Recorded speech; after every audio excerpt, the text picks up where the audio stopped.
Hello, I'm Tim Harris. This is Julie Harris, and this is Real Estate Coaching Radio. That's right. So make sure that you hit the subscribe button so you won't miss any future episodes. Thanks again for popping by. Hit that like button, and don't forget to leave your comments and questions so we can get right back with you. We will. Thank you for continuing to make our podcast, Real Estate Coaching Radio, the #1 listened to podcast for real estate professionals in at least the United States. And let us know what you think about this video. Leave your comments below. Thank you. Welcome to Real Estate Coaching Radio, starring award-winning real estate coaches and #1 international best-selling authors, Tim and Julie Harris. This is the #1 daily radio show for realtors looking for a no BS, authentic, real-time coaching experience. What's really working in today's market, how to generate more leads, make more money, and have more time for what you love in your life. And now your hosts, Tim and Julie Harris. Welcome back. This is day 2, and we are answering the question, is there a housing crash coming? Is there a housing crash happening? Will there be a housing crash? Will we all be living in caves, eating bugs? Those are the questions that we are going to address on today's podcast. And the feedback on yesterday's show was fantastic, and we certainly appreciate it. And what Julie and I are doing, like we always do, is we are focusing on practical, tactical facts and figures. We're not talking about, when we bloviate or give opinions, we are always going to disclaim that it's our opinion and not something we picked up someplace else. Julie and I really lean into numerical facts. We are very, I think, careful to weed out anybody who's having biased opinions and are trying to bias the facts. So, for example, you're going to run across people that want the housing market to crash for whatever reason. You're going to run across people who don't want the housing market to crash or even look like it's having any sort of turnaround in a bad way, because for political reasons that'll make their candidate du jour look bad. All these types of things. We weed all of that out so we can give you the facts. Why do we do that? Because knowledge equals confidence. Ignorance equals fear. And if you're feeling fear right now, and I know a lot of you are, this is the exact information that you have to feel confident. Because when you have this information and when you know the facts of what's actually happening, you can't feel fear because the fear has no place to manifest. It has no way. It's a seed that's looking to grow roots, and it cannot, because you have already fortified your ground with weed killer that's going to keep some of the disinformation from having an adverse effect on your mindset and, of course, then your financial results. Because here's the thing, guys. We're creating this podcast for about halfway through the year. Some of you are watching us. A lot of you now are watching us on YouTube. We appreciate that as well. We have 6 months left. And I'll tell you what Julie and I are thinking about. We're thinking about all of you and what kind of holiday season, what kind of Christmas season you're going to have this year. We're thinking about whether or not you're going to be worrying about money, or we're thinking about whether or not you're going to have abundance in your life to have a really rejoiceful holiday season. That's what Julie and I are thinking about in July. What are you thinking about? And why are we thinking about that? Because that is really the cycle that we're in. We're not in a short 2-week, 3-week, 2-month, 3-month cycle in real estate. This economic cycle that we're experiencing now is going to last years. And there are a lot of agents that are waiting for things to kind of pivot back to the way they were, and they're going to wait too long. And as a result, in 6 months, they're going to be experiencing a lot of financial hardship. We are going to do everything that we possibly can to make it so all of you have the best holiday season, have the best Christmas season ever. I'll suggest to you that is a very strong emotional anchor for all of you to work towards, the idea of spoiling all your friends, family, and loved ones for the holidays. Isn't that an interesting idea? So if you find yourself that you actually feel the weeds starting to root in your own mindset, maybe you need to stop that intake of information, and that's really where it's coming from. The misinformation is being poured in on you from every different angle, every different talking head or bloviating about what's going on in the economy, what's not going on in the economy. You know what's going on in the economy because we're going to give you the facts. That's right. So this is your drama-free, fact-filled education. Our job is to educate you, motivate you, and get you into action. We like drama. What are you talking about? We might give him some drama. In the good sense, I suppose. You want to tell him? Let's tell him a Zoe story. Oh, gosh. No, I got one. Okay. So last night she wouldn't go to bed. Right. And so you crept outside of her window. Hopefully she's not listening. Okay, hopefully she's not listening. And you had a tiny little flashlight that was a red light. Yes. And tell them what you did. And a jingle bell, which I keep on reserve, hidden away from other jingle bells she might know about, because Zoe is a very strong believer in Santa and Rudolph and Christmas. And so when she's, messing around, we have the legend of the checking elves who are especially wary of kids in the middle of the summer, 6 months out from Christmas, because, they might be getting a little lackadaisical on their manners and their behavior and going to bed. And going to bed before 10 o'clock. Yes. Yes. So, yeah, we had Rudolph at the window and the jingle bells. She immediately turned her light off. So Julie snuck outside of her bedroom window, and she, had the jingle bells and the light that looked like Rudolph's nose. And then Julie snuck back in the house. And then Zoe, we're all whispering now because we don't want her to hear, by the way. And so then Zoe turns off her light immediately in her bedroom. Julie's, comes back upstairs. And then Zoe comes up the stairs. Her room's downstairs. She comes back upstairs, and then she sneaks over to Mom and whispers in her ear that Rudolph just visited. What'd she say? With the checking elves. The checking elves were here. This is really special because they brought Rudolph this time. That's probably what got me thinking about Christmas for these guys, truthfully. I know. And it worked out especially well because I then took a picture of the fog that we had because, Rudolph likes to light the way through the fog. So it worked out pretty well. All right. So we're trying to bring a little bit of levity to what some of you might be feeling. Hopefully you enjoy our little story. So Julie, let's talk about point number 6, which is CoreLogic. Yes. Point number 6, CoreLogic reports that in the first quarter of 2022, the average homeowner gained approximately $64,000 in equity during the past year. And that was just through first quarter. California, Hawaii, and Washington State experienced the largest average equity gains at $141,000, $139,000 and $114,000 per homeowner, respectively. Even Iowa and North Dakota experienced, they were the lowest average, but they still were up by $17,300 and $19,000 in those states. And Investopedia reports that the average American homeowner has at least $185,000 in equity currently. So, Tim, why does that matter? Well, so I'm going to just address that 185,000 number. Yep. You and I started reporting on that late last year, maybe first quarter of this year. Mm-hmm. And that's before real estate appreciated up to about this point by another 20 or 25% year to date. It's missing about a quarter more That's of what I'm saying. appreciation. So it's a minimum of that. It's probably more in the 200s. Right. And so there you're talking about an enormous number of people with an enormous, matter of fact, I think the total equity in real estate right now is something like 21 trillion or 27 trillion. Yeah.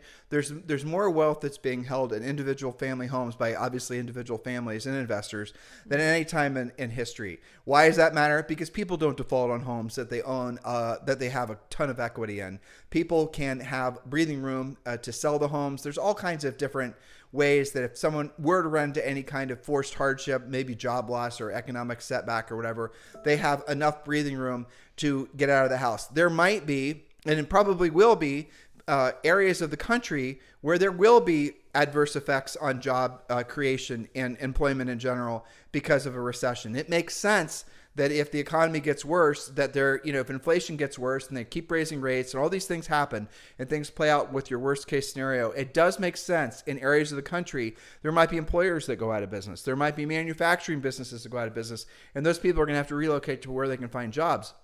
In those cases, it's possible that those homes might lose value. Okay. Those are the exceptions. Those are the outliers to I think the story or what's going to really be the long-term trend that real estate is going to continue to inflate and continue to appreciate. And here's the other interesting thing that happens. Those of you who want to study a little bit of history, inflationary times, people do and will buy assets they'll feel at least they can have a store of wealth. That's the reason that things like gold and collectibles and real estate and things like that have been where people put money. Because if they start feeling that their money is depreciating, and it is depreciating, by the way, by like 20% arguably, in recent times, that's what inflation does. It's a hidden tax on your spending power.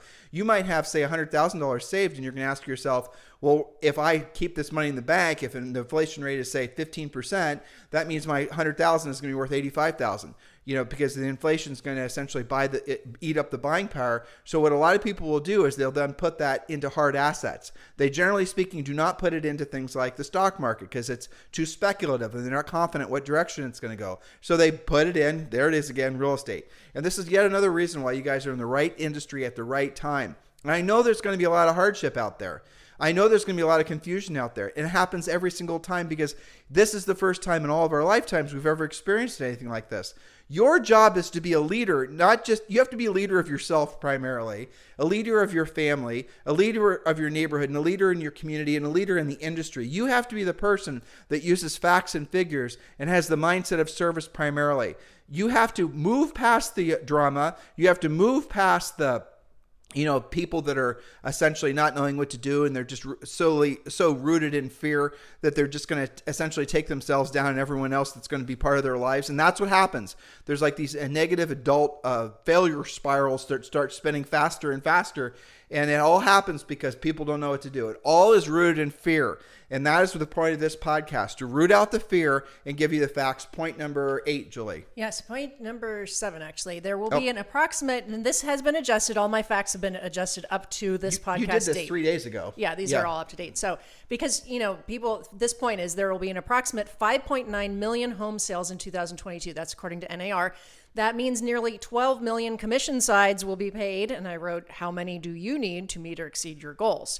Now, there's been a lot of headlines about, there have been fewer home sales month over month. The rate of sales has declined. Well, that just went from 6.1 to 5.9. It was not dramatic. But again, you read the headlines and you'll believe that it's dramatic. And Julie and I had to parse through so much crappy content to try to find these facts. It's so hilarious. I remember there's an article I sent you from CNBC or Bloomberg or something that was talking about this dramatic drop in home prices and, like I said, caves and bugs. And you read this long-winded, bloviated article on how all the, they always like to drop in the, personal, Bonnie is a mom of 3 kids in Iowa, and this is her situation.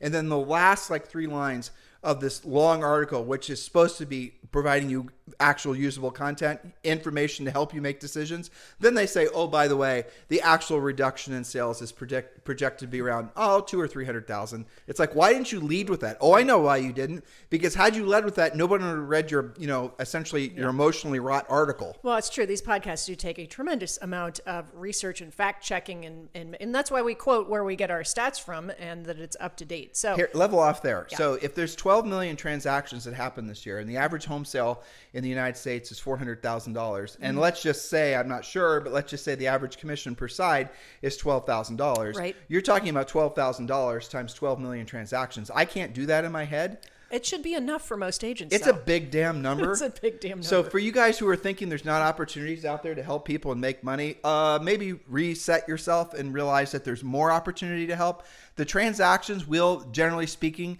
be the practitioners, the real estate agents. Different agents will start dominating. Different agents, because of this market, will start making more and more money because of the fact, and I'll tell you the number one reason. It goes back to our rickety bridge crossing the big gulf, the Indiana Jones bridge. It's because the people that cross the bridge the fastest, the people that are essentially following the footsteps of people that have already crossed, so they know which rungs to step on, so they don't fall through the bridge and down again. If you have alligators, exactly.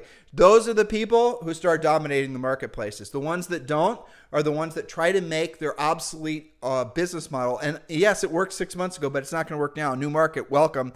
The ones that you try to make that old market work, that old model work, even though their margins are dropping and dropping and dropping, they're slowly making themselves broke. Then they start burning through personal savings to keep their model working. Those are the people basically that I'm mostly worried about. Those are the people that I'm worried about. What's going to happen to you guys in 6 months? Stop believing the market's going to get better. It's not going to get better.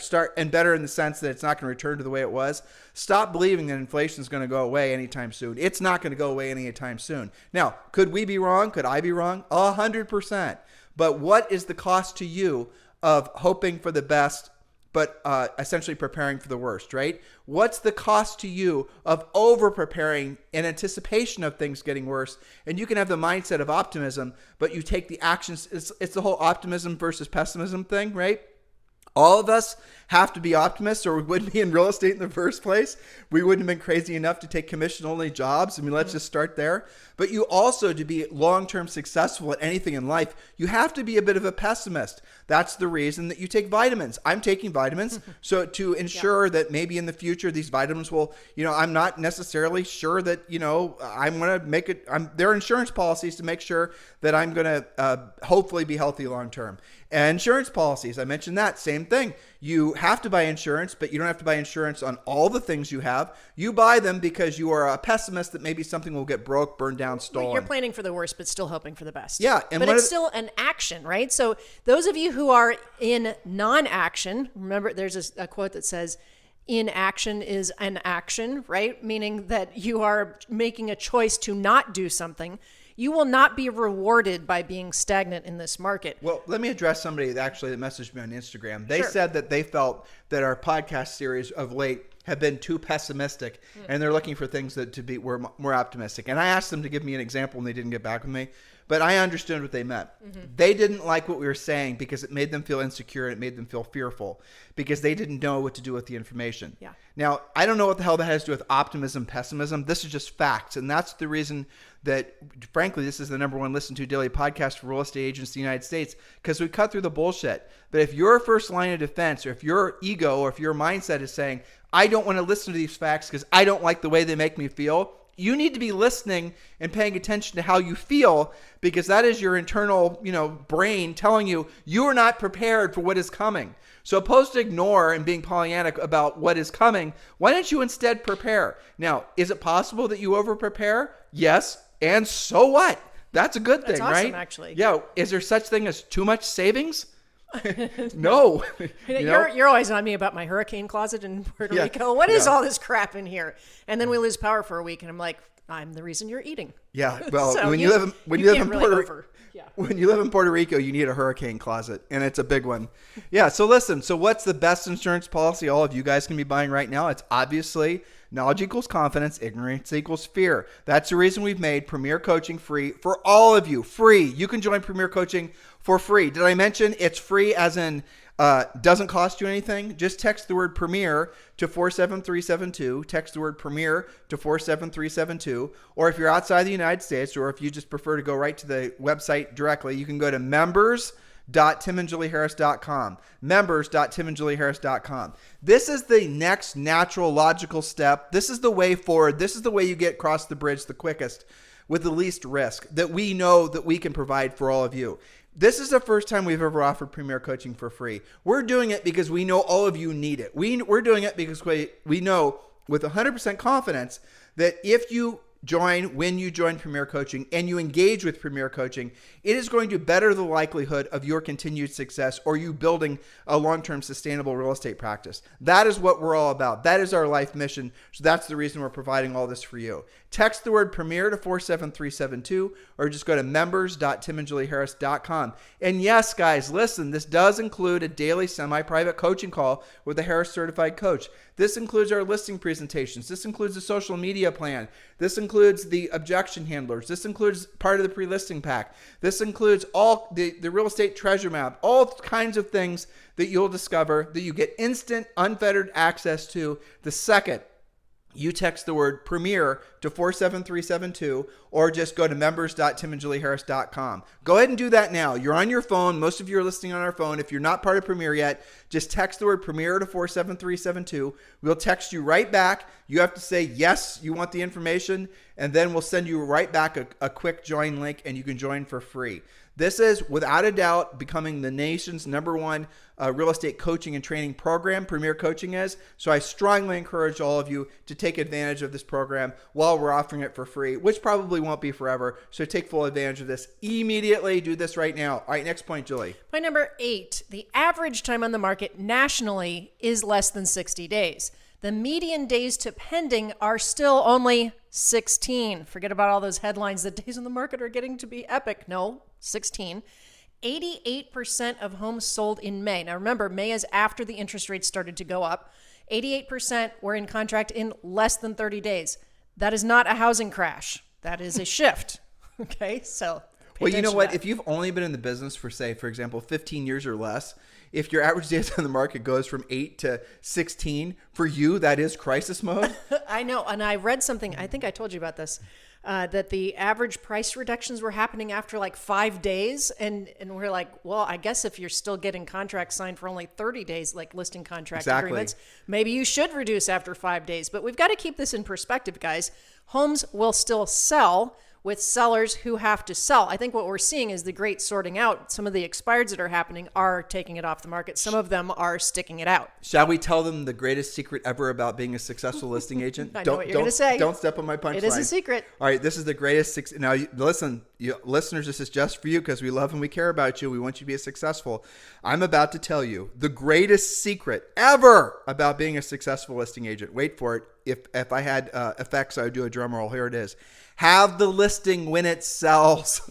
Yes. Be the listing agent when it sells and closes. Yes. Be the listing agent when it sells, because you guys will soon to be discovering that, as Julie and I are fond of calling it, expired palooza is going to be all over the United States. You're going to be, for the first time in many of your careers, have an opportunity to actually have phone numbers, direct contact with actual sellers who are actually ready to put their houses for sale now. And you are then going to learn how to prospect those people. You're going to learn how to convert those people to your sellers. And then we're going to show you how to create multiple streams of income. You're going to sell the listing. The buyer, that seller is going to become a buyer. You might double in the listing. You're going to create all kinds of other opportunities, all from being a listing agent. So remember, guys, expired palooza is coming. It's going to happen in earnest over the next 2 quarters into next year. You absolutely, positively, absolutely 100% without a shadow of a doubt need to be learning how to work expireds urgently. And yes, of course, that's one of the main things we focus on in Premier Coaching. Next point, Julie. We already talked about this one. That's all right. Point number 9, we'll do it quick. The average home sale in the U.S. in the first half of 2022, this is all 6 months, was still over 400,000, still a record high, and it's still rising. So don't believe the headlines that prices, yesterday we talked about there's a difference between less appreciation versus depreciation. It is not the same thing. So we still have increasing prices, and we're still over a record high of 400,000. All right, now point number 10. Fannie Mae is now forecasting that the U.S. home prices will rise 10.8% for all of 2022, slightly down from their previous prediction of 11.2. Again, not a huge drop off there.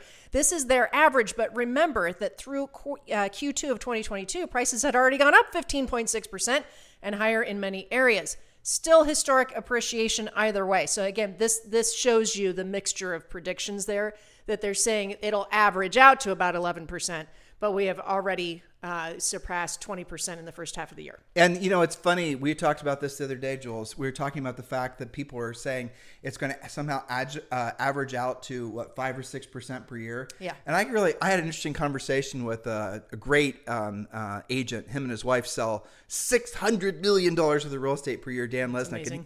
And he and I were talking about the fact that in a market like this, how can there possibly be any less than continuation of double-digit home appreciation or inflation? It's impossible. And if you're so who is the one, or why are people saying that home appreciation or inflation is only going to be 5 or 6% on average this year? And you need to listeners, you need to ask yourself, what's their motivation for saying that? Why would people want you to believe that home appreciation or inflation is only going to be 5 or 6% on average this year? They don't have their motivations are clearly political.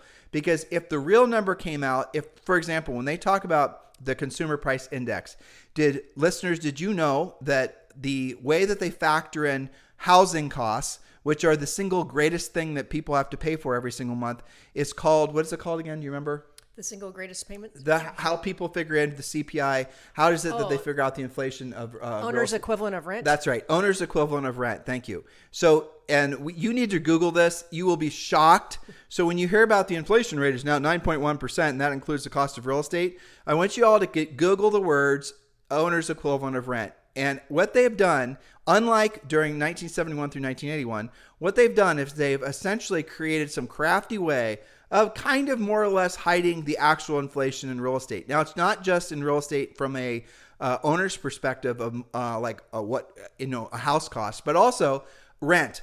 And so here's just some interesting tidbits, how they go about doing it. They call, I'm not making this up, listeners, they call homeowners, and I'm not sure if they call the same ones every month, by the way. I should find that out. Mm-hmm. And they ask them, what would you pay Mr. Homeowner per month for rent in your house, for your house? They're going to call up any, Joe homeowner, and they're going to say, hey, Joe, what would you pay for your house monthly in rent? Now, what the hell does Joe know about what houses in this market are renting for? He has no idea.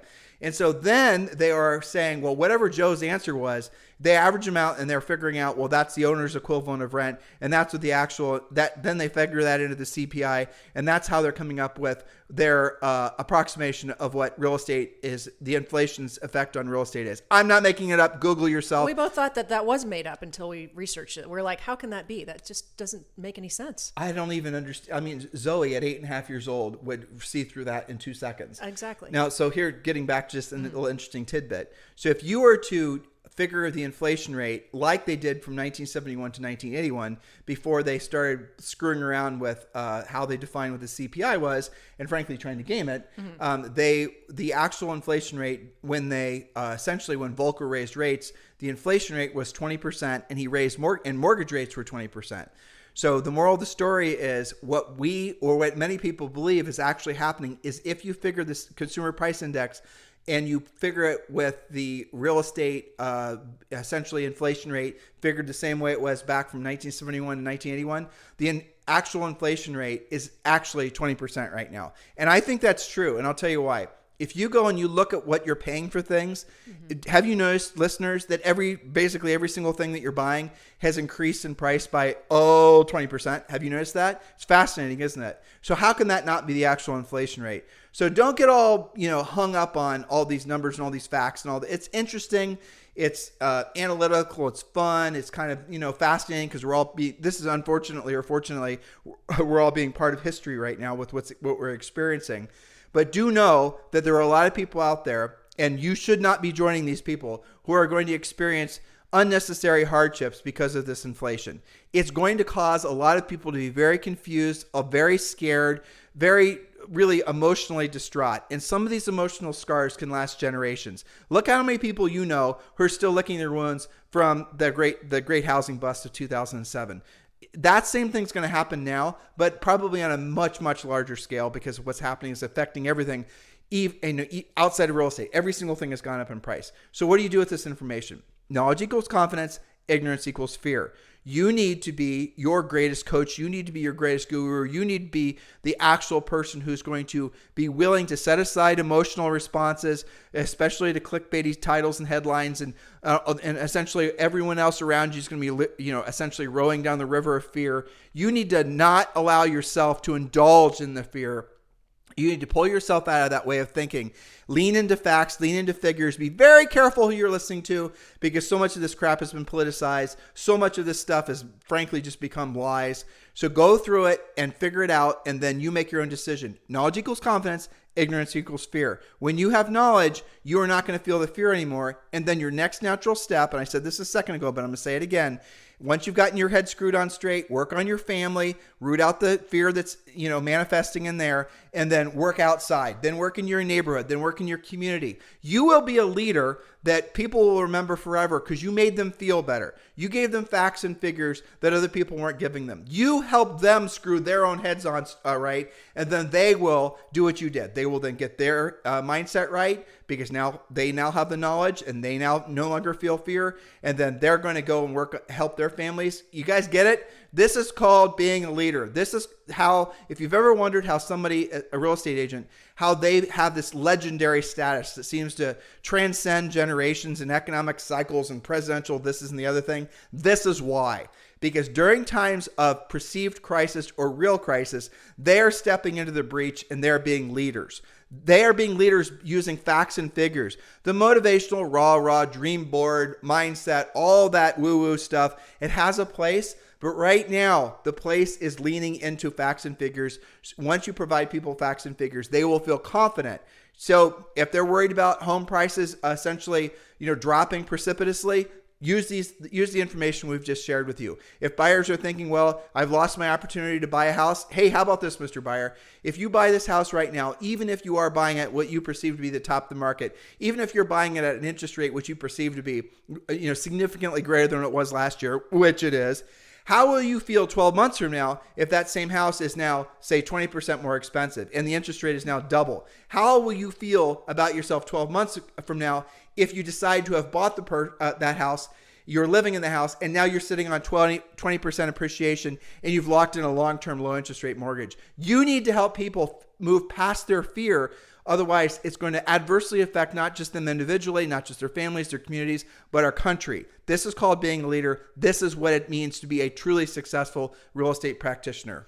Yes, and I think this will be our final point for today, which is demographics. And a lot of the stuff that I researched, Tim, with all kinds of different economists and people projecting based on facts from, NAR to Inman and Housing Wire and all the different places, they all agreed that you could lead with just this point to make the point, right? That homes will continue to go up.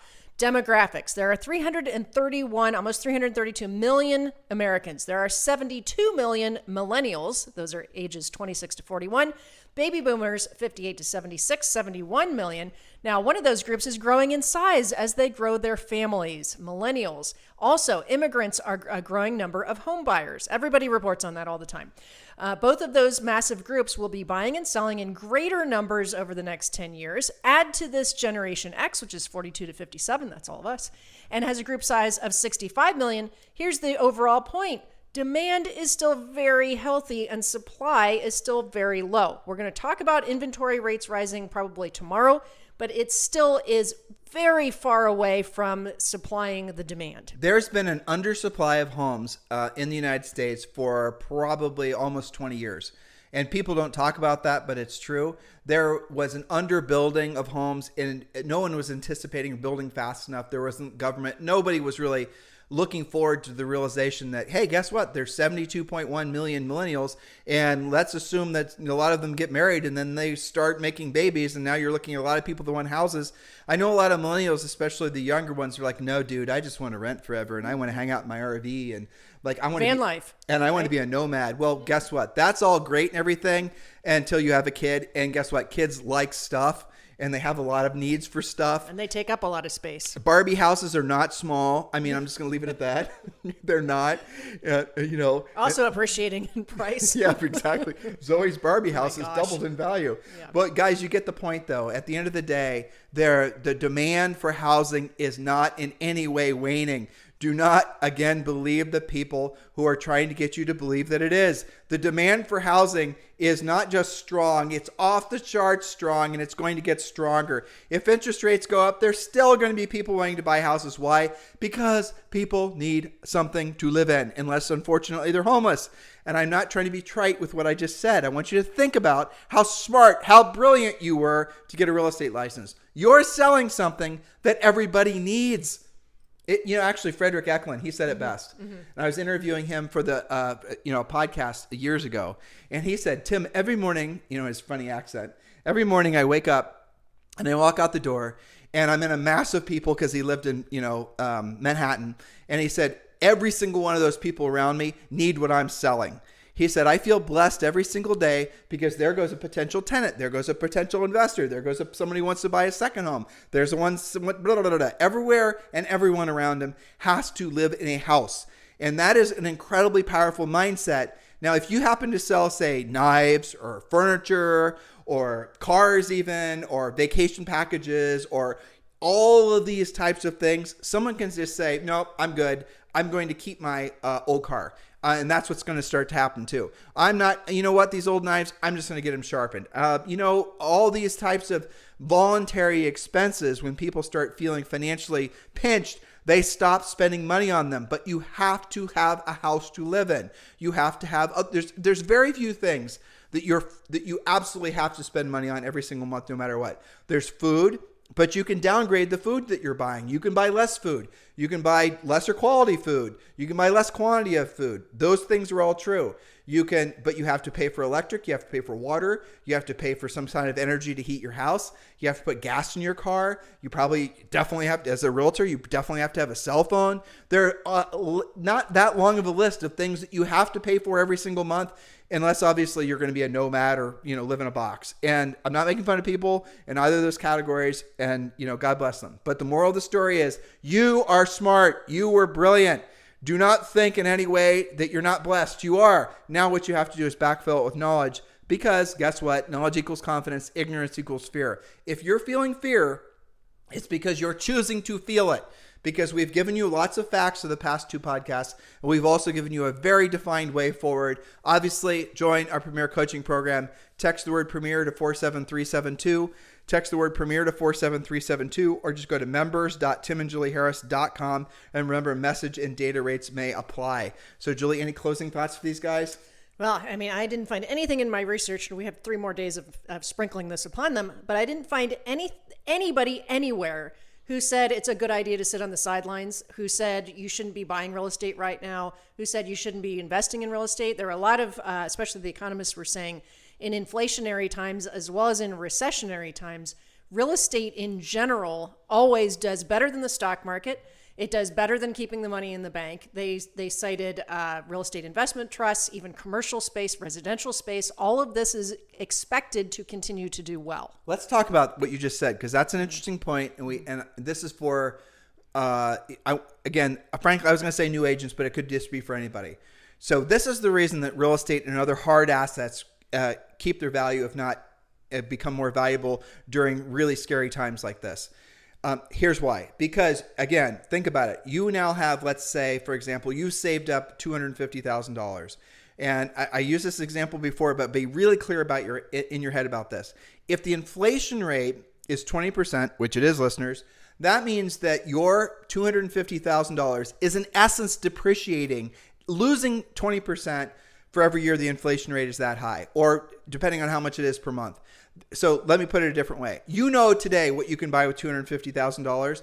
Next year, what you want to buy with $250,000 is going to cost 20% more. So in essence, you're now going to have $270,000 to buy what you could have bought today for $250,000. Does this make sense? So what people, and that's because of cash is depreciating. That is the essence of inflation. Cash, US dollars, buying power, depreciation. That's what's happening. So what people do, what people are doing, what smart people, big governments, big investors, what everyone's doing is they're putting their money in hard assets. Now in Europe, actually, interestingly enough, they're investing in US dollars, but that's a different conversation because their inflation rate is, depending on the country, is different than what ours are. But US citizens, the smart move for all of you, buy a home, buy another home.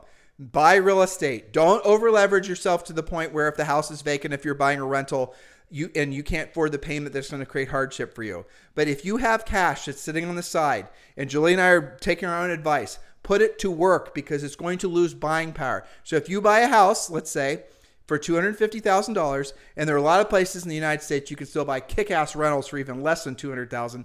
I mean, we're looking at some in Kentucky. Yeah. Some are right around here in Murphy. Yeah, Murphy, North Carolina. We're looking in Charlotte, North Carolina. There's great markets where you can buy easily rented single-family homes. Now, we could talk about doubles and triples and all the rest of it on another day, but let's just look at single-family house.